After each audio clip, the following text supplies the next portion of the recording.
Subscribe to our YouTube channel and press the bell icon for the latest updates.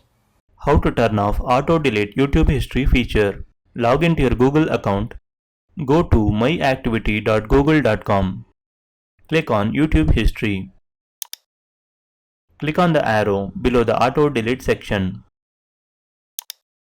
Select the option that says Don't Auto Delete Activity. Click Next. Click Confirm. Your preference is saved. Click OK to close the dialog box.